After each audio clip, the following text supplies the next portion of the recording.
सचिन का फोन मिलते ही शिखा ने फोड़ा सच का बम। रोशनी के उड़ गए होश, उड़ने की आशा। Full episode twist, watch till end. अभी कभी जिंदगी का एक छोटा सा पल सब कुछ बदल देता है। एक पुराना फोन, कुछ अधूरे सच और एक बहन भाई का रिश्ता जो भरोसे से बंधा था, आज उसी पर सवाल उठने वाला था। देशमुख परिवार के घर में उस शाम एक अजीब सी खामोशी थी। हवा भी जैसे अपनी सांस रोककर किसी आने वाले तूफान का इंतजार कर रही थी। सचिन हमेशा से सीधा साधा, सच्चाई का साथ देने वाला इंसान था, पर उस दिन उसकी आंखों में कुछ अलग था। बेचैनी, सवाल और कहीं ना कहीं दर्द, क्योंकि उसके सामने पड़ा था उसका अपना पुराना फोन, वही जो महीनों पहले रहस्यमय तरीके से गायब हो गया था। यह कहानी शुरू होती है एक दर्द भरी दया की तस्वीर से। काका और काकी वो गरीब मोची दंपत्ति जो गली के कोने पर लोगों के जूते ठीक करते थे। मेहनती, ईमानदार और बेहद सरल। पर एक दिन कुछ पुलिस वालों की बेरहमी ने उनकी छोटी सी दुकान को मलबे में बदल दिया। काकी घायल हो गईं और सचिन ने बिना कुछ सोचे उन्हें अपने घर लाकर आश्रय दिया, उस घर में जहां इंसानियत अब भी जिंदा थी। परेश और सायली की देखरेख में काई धीरे धीरे ठीक हो रही थी। पूरे परिवार ने मिलकर उनकी सेवा की जैसे वो अपने ही हों। और जब विदाई का वक्त आया, सब दरवाजे तक उन्हें छोड़ने आए। सबके चेहरे पर अपनापन था, लेकिन तभी किस्मत ने एक नई कहानी लिख दी। आका के हाथ से एक चीज फिसलकर जमीन पर गिर पड़ी, पुराना धूल भरा मोबाइल। आवाज सुनकर सब ठिठक गए। सचिन ने झुककर उसे उठाया और जैसे ही स्क्रीन पर नजर पड़ी, उसका दिल जोर से धड़का। यह उसका ही फोन था। काका, ये आपको कहाँ मिला? सचिन की आवाज में सन्नाटा और हैरानी दोनों थे। काका पहले तो कुछ बोल नहीं पाए, उनके हाथ कांप रहे थे। फिर धीरे धीरे उन्होंने कहा, बाबा, ये फोन एक लड़की के हाथ से गिरा था। बहुत जल्दी में थी, डरी हुई भी लग रही थी। हमने सोचा लौट आएगी, पर कोई नहीं आया। सचिन की आंखों में सवालों का समंदर था। कौन थी वो लड़की? उसका फोन उसके पास कैसे आया? क्या इस फोन में वही राज छिपा था जिसने देशमुख परिवार की खुशियों को तोड़ दिया था? उस फोन के अंदर छिपी फाइलों ने जो सच्चाई दिखाई, उसने सचिन की रूह हिला दी। वही वीडियो चिट्ठी का जो सोशल मीडिया पर वायरल हुआ था और जिसने उसकी जिंदगी बर्बाद कर दी थी।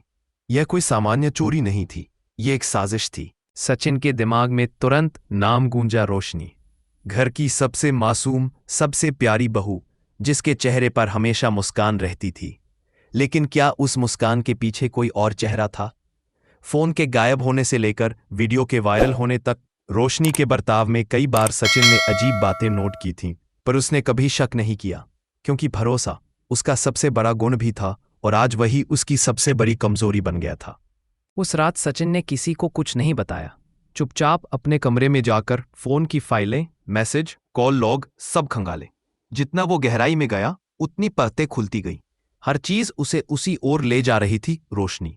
लेकिन सचिन ने तय किया कि वो बिना सबूत किसी पर इल्जाम नहीं लगाएगा। उसने अगले ही दिन उन गलियों के सीसीटीवी फुटेज निकलवाए जहां काका ने बताया था कि लड़की ने फोन गिराया था। स्क्रीन पर चलते वीडियो में एक पल ऐसा आया जब सच्चाई उसके सामने थी। वो लड़की रोशनी नहीं, बल्कि शिक थी, रोशनी की सबसे अच्छी दोस्त। एक झटके में सारी कहानी उलझक गई। अगर रोशनी निर्दोष थी तो शिक ने फोन क्यों गिराया? और अगर शिक शामिल थी तो क्या वो किसी के कहने पर ऐसा कर रही थी? सचिन ने वक्त बर्बाद नहीं किया, सीधा शिक के घर पहुंचा। दरवाजा खोलते ही शिक का चेहरा पीला पड़ गया। सामने खड़ा था सचिन, गुस्से और सवालों का तूफान लेकर। शिख, मुझे सच जानना है, ये फोन तुम्हारे पास कैसे आया? रोशनी का इससे क्या रिश्ता है? शिख ने आंखें झुका ली। मुझे कुछ नहीं पता भाऊ, आप गलत समझ रहे हैं, उसने कांपती आवाज में कहा। गलत? सचिन की आवाज अब ठंडी थी, पर डराने वाली। अगर तुमने सच नहीं बताया तो पुलिस बताएगी। चोरी, साजिश, झूठ, इन तीनों में से कौन सा नाम तुम्हारे साथ जोड़ा जाए? सचिन की बातों में ऐसी सच्चाई थी कि शिक का दिल टूट गया। उसके आंसू निकल पड़े। मैं सच कहूंगी भाऊ, रोशनी ने मुझे वो फोन दिया था। उसने कहा था कि उसे कहीं फेंक दो ताकि कोई उसे ढूंढ ना सके। उसने कहा था कि बस इतना कर दो और किसी को मत बताना। सचिन एकदम चुप रह गया। हवा जैसे रुक गई हो। उसके कानों में सिर्फ एक आवाज गूंज रही थी, रोशनी ने कहा था। वो घर लौट आया, लेकिन अंदर सब कुछ बिखरा हुआ था। उसके कदम भारी थे, आंखों में गुस्सा और दिल में चोट। घर पहुंचते ही परेश और रेणुका ने देखा कि सचिन का चेहरा किसी तूफान से गुजरा हुआ लग रहा है।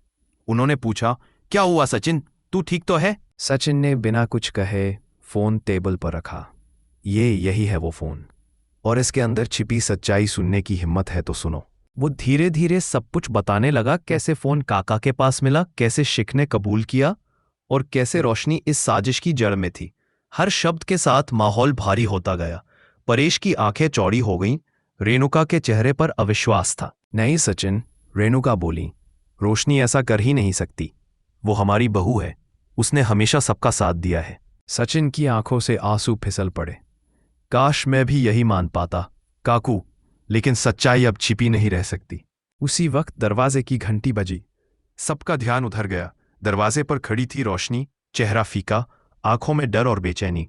उसने सचिन को देखा, फिर फोन को। उसके होंठ कांपे, लेकिन आवाज नहीं निकली। कमरे में सन्नाटा छा गया। हर कोई किसी जवाब का इंतजार कर रहा था। क्या रोशनी सच मानेगी?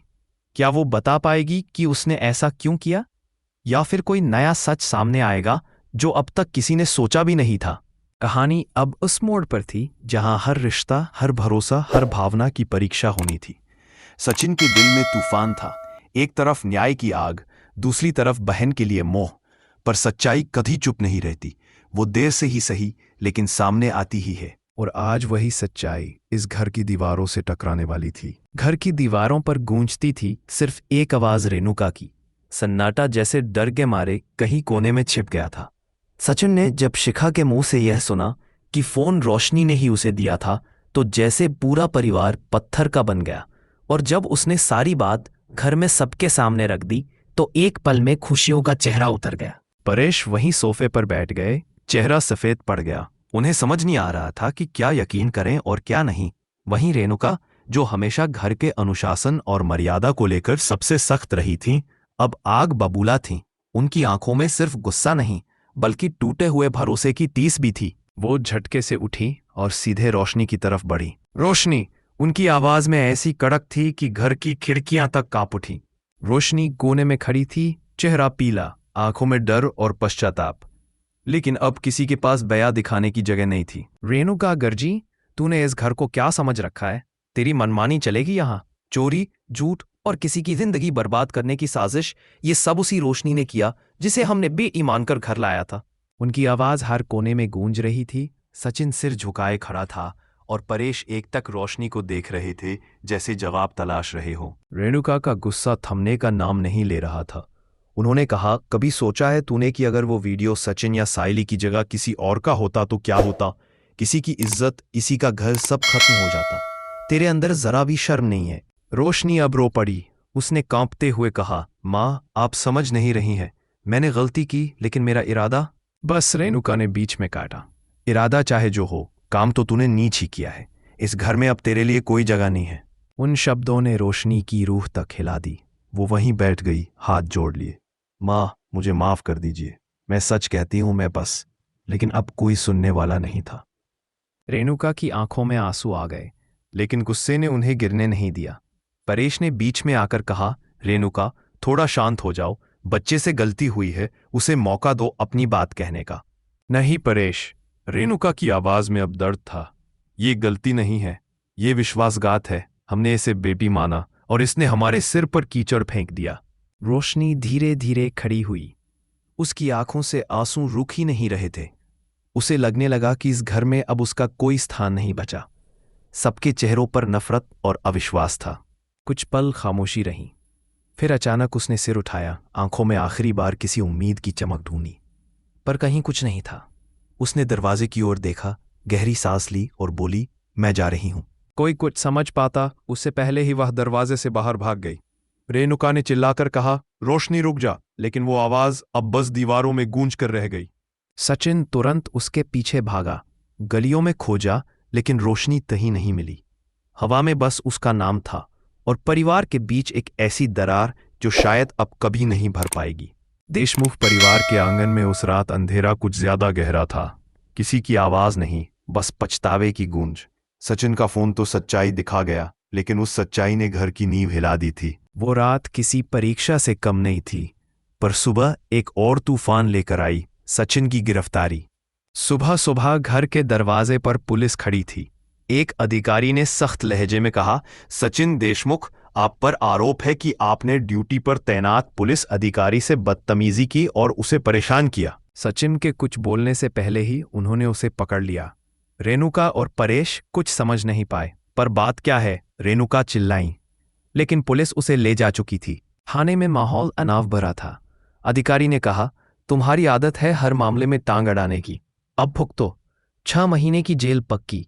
सचिन ने शांति से कहा, मैंने सिर्फ मदद करने की कोशिश की थी। थोड़ी देर में साइली वहां पहुंच गई। उसके चेहरे पर चिंता और गुस्सा दोनों थे। सचिन, तू हर बार दूसरों के झगड़ों में क्यों कूदता है? खुद तो फंस जाता है, साथ में हमें भी परेशानी में डाल देता है।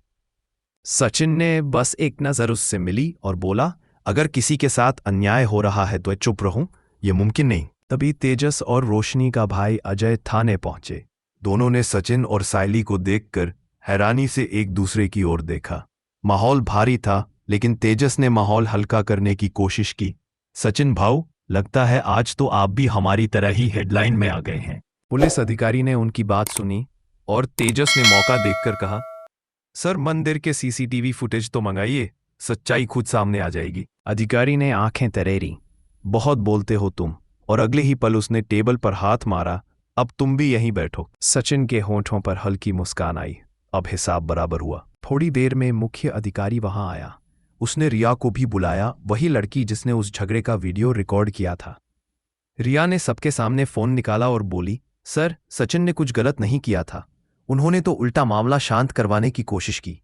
वीडियो देखकर अधिकारी ने तुरंत सचिन को रिहा कर दिया और उस बदतमीज पुलिसकर्मी को फटकार लगाई। बाहर निकलते हुए सचिन और साइली ने पुलिस को धन्यवाद दिया और माफीनामा भेजा। पर वो अधिकारी जिसने झूठा केस बनाया था, जाते जाते फिर बोला, सचिन, अगली बार इतना नेक बनने की कोशिश मत करना। साइली ने सचिन का हाथ थाम लिया। बस, अब शांत रहो, चलो घर। घर लौटकर परेश ने सचिन और साइली की तारीफ की। हमेशा सही के लिए खड़े रहते हो, ये कोई आसान काम नहीं है, उन्होंने कहा। माहौल कुछ हल्का हुआ। तभी सचिन ने हंसते हुए कहा, ताकू, आपको पता है, तेजस को तो पुलिस ने थप्पड़ दी जड़ा। परेश और साइली हंस पड़े, लेकिन रेणुका का चेहरा गंभीर हो गया। उनके मन में कुछ सवाल उठे, लेकिन उन्होंने कुछ नहीं कहा। दिन ढलने लगा। साइली और सचिन ने सड़क किनारे जूते सिलने वाले उसी गरीब जोड़े को पैसे देकर मदद की। और उसी वक्त सचिन को याद आया, यही वो काका काकी है जिनके पास उसका फोन मिला था। अब सब कुछ जैसे एक सर्कल में लौट आया था। खोया हुआ फोन, झूठ, साजिश और अब इंसानियत की नई शुरुआत। लेकिन एक सवाल अब भी हवा में तैर रहा था, रोशनी कहाँ है? क्या वो कभी वापस आएगी? क्या परिवार उसे माफ कर पाएगा? देशमुख परिवार के आंगन में उस शाम सूरज ढल रहा था और साथ ही उम्मीद की आखिरी किरण भी मंद पड़ रही थी। शायद अगले सवेरे कोई नया सच उभरेगा, कोई नई शुरुआत होगी। और आज इस पल में बस एक सन्नाटा था जो रिश्तों के टूटने की कहानी कह रहा था। क्या रोशनी अपनी गलती स्वीकार करेगी, या कोई और नाम इस रहस्य में छिपा है जो अब तक पर्दे के पीछे था? जानिए इस भावनाओं से भरे तूफान का अगला हिस्सा। उड़ने की आशा का ये अध्याय खत्म नहीं हुआ था, असली उड़ान अभी बाकी थी।